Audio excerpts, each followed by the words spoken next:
Before we start, I want you to hit that red subscribe button so that you never miss out on any of our videos. Hey guys, what's up? And welcome back to Mini Luxury. Here are 9 million-dollar businesses launched with crowdfunding. Number 9, Oculus VR. At 20 years old, Palmer Luckey launched a crowdfunding campaign in 2012 for the Oculus Rift, a virtual reality gaming device. Luckey raised $2.4 million from nearly 10,000 investors. Just 2 years later, Facebook purchased Oculus VR for $2 billion, making Luckey and his success one for the history books.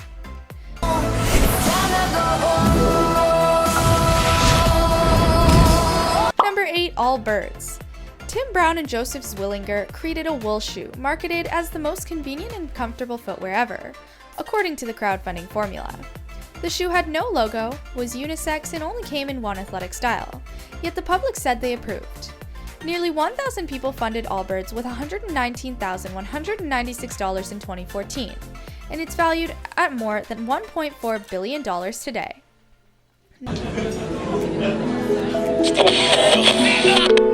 Number 7, Exploding Kittens.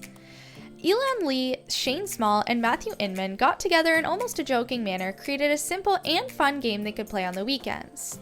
When they posted the idea on a crowdfunding site Kickstarter hoping to raise $10,000, the men were shocked when they saw more than $8 million had been invested.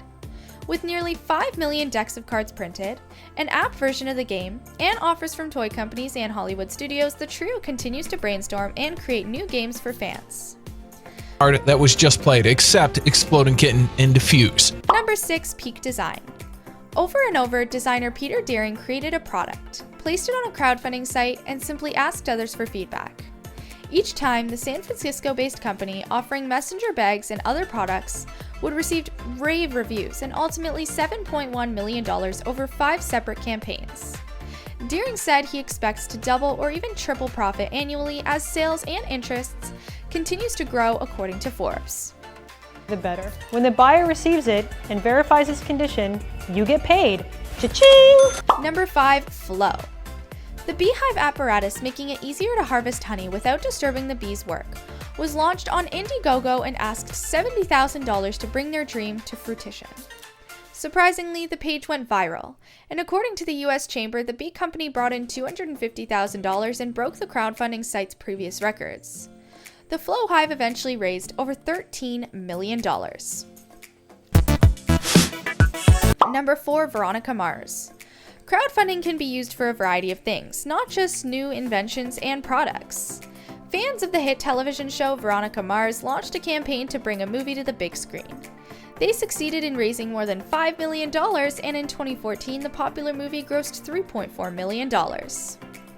I like to start every day with a hot blonde waiting for me. Number 3, Fidget Cube. No one could have predicted the toy made for adults to play could have raised $6.4 million by 155,000 backers in a crowdfunding campaign.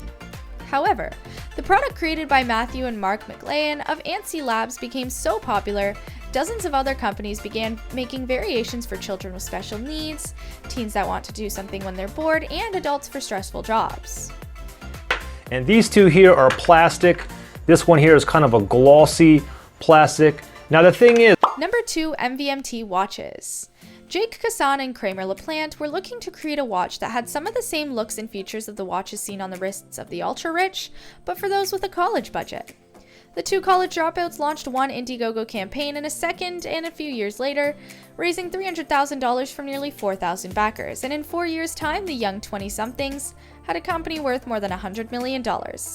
Interestingly enough, their initial pitch for the watch line was rejected twice by Kickstarter before the pair found success. Saw movement watches, the one I really fell. Number 1, Brooklinen.